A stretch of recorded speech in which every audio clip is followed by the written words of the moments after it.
Richard Sherman is a member of the Tampa Bay Buccaneers. He signed today for $2.2 million.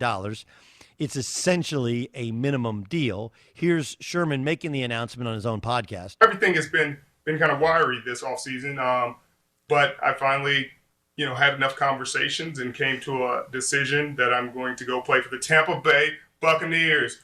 Woo!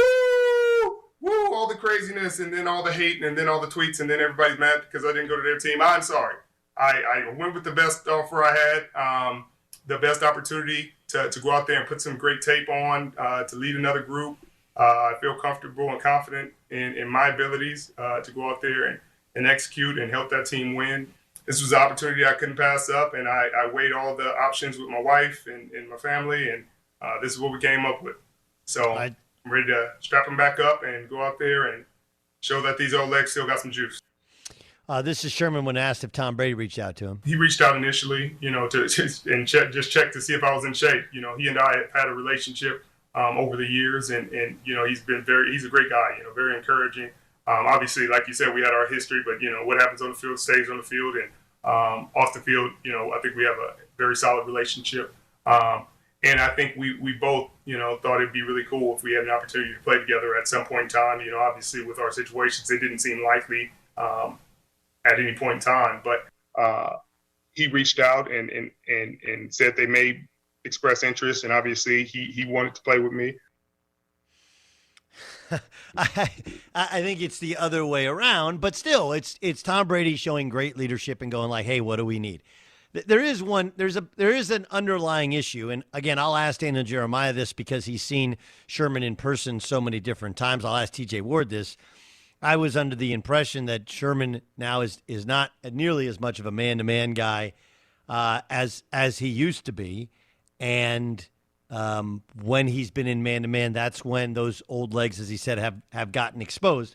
But we'll see. We'll ask the football guys if it makes sense. I do think it's interesting that Richard Sherman, he doesn't come crawling back to Tom Brady, but remember, there's the famous trash talking of Brady when he was in New England playing against the Seattle Seahawks, where Sherman basically called his success phony, called his success false, right? Now all of a sudden you're gonna join forces with him? Yeah, that's borderline comical to those of us who've been paying attention. But that just shows where Richard Sherman is, right? Richard Sherman he's kind of a showman. He'll say whatever, do whatever in order to get your attention and just bring attention to his play, which when he was at his peak was, if not the best, among the best in the NFL. The problem with that is suddenly now you become a carnival barker when we pay attention to it. I'd also point out that to anyone who says that football is somehow unfair towards people, it turns their back on people of color. Like, here's Richard Sherman, who still has a pending, DUI out there against him, still has those personal demons, whatever was happening off the field when he was in Seattle during the offseason, just like a month ago. And yet he gets another opportunity in the league. Why? Because he's been a great player. And in all candor, because that's the only issue he's ever had during his career. But you get opportunities in football based upon your ability or your perceived ability. That's it. But it is funny that here Richard Sherman has gone from he has gone from a Tom Brady denier to, my guess is the rest of the season, he'll be a Tom Brady champion. And if there is anything more that we could add to this rivalry or to this game this week, I don't know what else it could be, right? Rob Gronkowski going to play hurt. Richard Sherman playing against the Patriots, and Tom Brady, and there's Seth Wickersham's book, It's Better to Be Feared, that's out there, which describes Tom Brady versus Bill Belichick and what went down. Right? I've read excerpts from the book. And what happens is it feels like Seth's information. While I would never, you feel like you know who the sources are, right? The sources are clearly Don Yee and pretty obviously Alex Guerrero, and it seems to insinuate that Brady wanted a contract extension, but I'm sure he wanted his own terms with it. What the Patriots didn't want is what so many of these other teams have, which is a quarterback. They don't want what the Steelers have. All of this started with Alex Guerrero being welcomed into their facility, but then Tom Brady using his platform to promote that lifestyle and taking away from what the Patriots had done for years.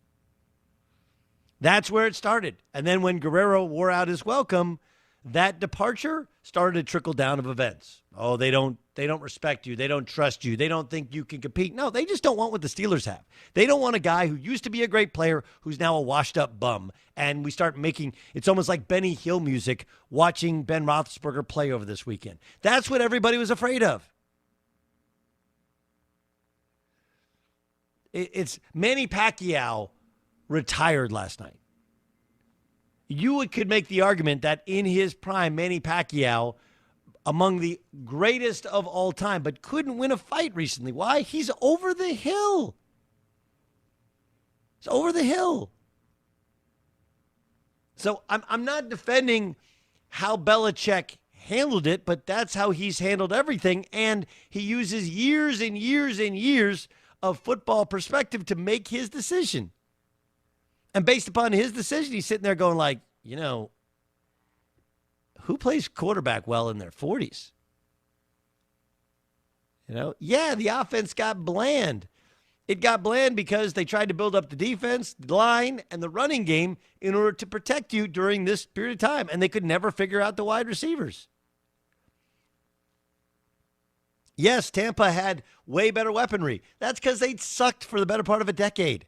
It allows you to pick high in the draft, and just the hit rate at some point, if you're hitting on 50 to 60% of top 10 picks, you're gonna have good players, and they did.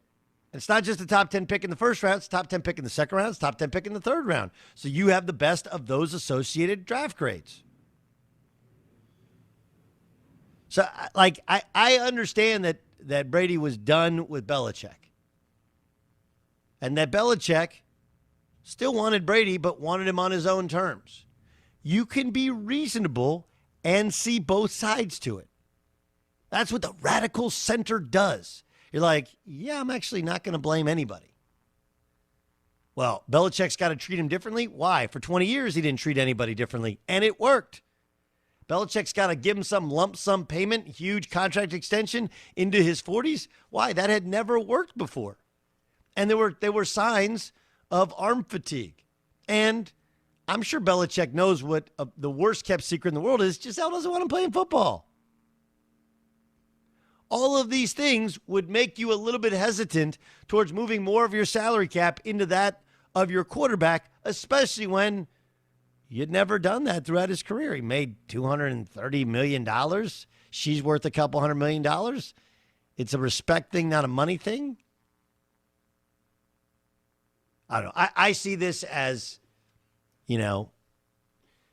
unbelievable storylines this week. Tampa, of course, they're more talented. They were crummy for a long time. And then you get Brady, who's able to talk Gronk out of retirement. They're able to somehow work Antonio Brown in, whether he's healthy or not.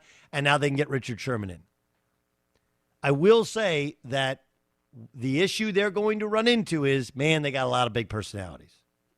And Ndamukong Suh can be different now that he has kids and he has another championship. But Ndamukong Suh has been a guy about Ndamukong Suh for a long time.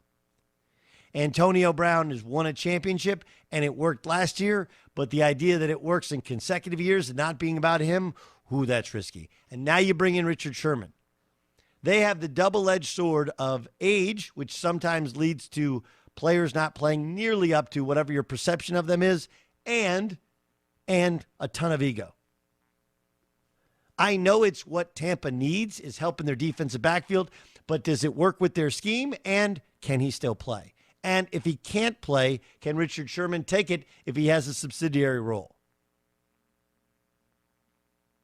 By the way, Richard Sherman could use a little M-Drive. Don't let age beat you. Get M-Drive, the supplement for driven men that supports recovery, healthy testosterone levels, boosts energy. Visit mdriveformen.com for 20% off with the promo code Doug. Don't let age beat you. Get M-Drive.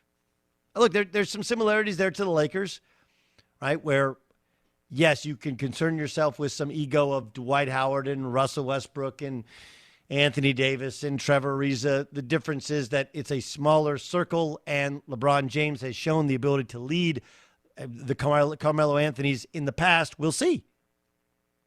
And Brady kept it together for a year, but remember, Brady can't watch everything, can't do everything. He doesn't have his eyes and not in the meetings in the defensive side of the room. And so at some point, does more become less and less become more?